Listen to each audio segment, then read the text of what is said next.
Alors, la mise à jour des vacances holiday, là, Christmas, du coup, on en avait parlé l'autre jour. Par contre, il y a des nouveautés encore. L'aide au stationnement haute fidélité. L'atout de Tesla était le High Fidelity Park Assist, qui est une reconstruction 3D de votre environnement pendant le stationnement. Les notes de version comprenaient également l'image de la fonctionnalité montre un modèle Y adossé à ce qui ressemble à une place de parking superchargeur. Nous devons attendre de voir à quoi ça ressemble. Mais sur la base de cette image, il semble être une reconstruction 3D assez réaliste et précise de l'environnement du véhicule. Nous devrons également attendre de voir si la visualisation peut être manipulée, comme pouvoir zoomer par exemple, ou dézoomer, ou faire un panoramique pour la voir sous un angle différent. Si c'est possible, ça nous rapprocherait d'une fonction de vue à vol d'oiseau à 360 degrés trouvée sur d'autres véhicules. Et quelque chose que les propriétaires de Tesla espèrent que l'entreprise mette en œuvre depuis longtemps. La plus grande limitation est qu'une vue à vol d'oiseau nécessiterait une caméra de pare-choc avant, ce que l'entreprise n'avait pas fait avant le Cybertruck. Cette fonctionnalité nous donne également un aperçu de ce que nous pourrons attendre des visualisations qui viendront avec FSD V12. Nouveauté, alors, son de verrouillage personnalisé, qui vous permet de remplacer le son de verrouillage du klaxon par un autre son.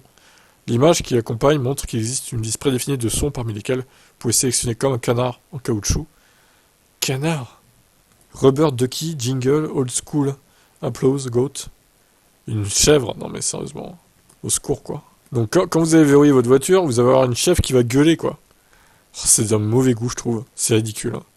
Je sais pas ce que vous en pensez mais bon.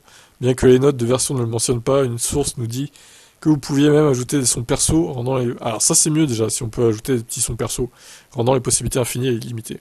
Le seul inconvénient, c'est que ça nécessitera bien sûr le haut-parleur externe d'avertissement des piétons, quelque chose que Tesla n'a pas ajouté à ses véhicules avant 2020 du coup, vu que c'était pas obligé avant, pas obligatoire.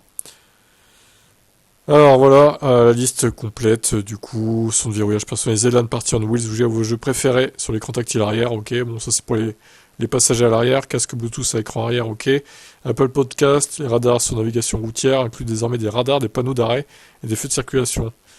L'appel ou 911 automatique on l'avait déjà vu, indicateur d'angle mort aussi, plus de caméras centrées en direct, ok. Spectacle de lumière, profitez d'un nouveau spectacle de lumière tonitruant appelé l'arrivée. Castle Dombad est désormais disponible dans Tesla Arcade ainsi que des mises à jour de Buggy Beach, Polytopia et Vampire Survivor et l'aide au stationnement haute fidélité. Voilà pour les nouveautés. Qu'en pensez-vous ? Bah, il y a pas mal de nouveautés quand même. Hein. Ils ont pas fait semblant là. Ciao.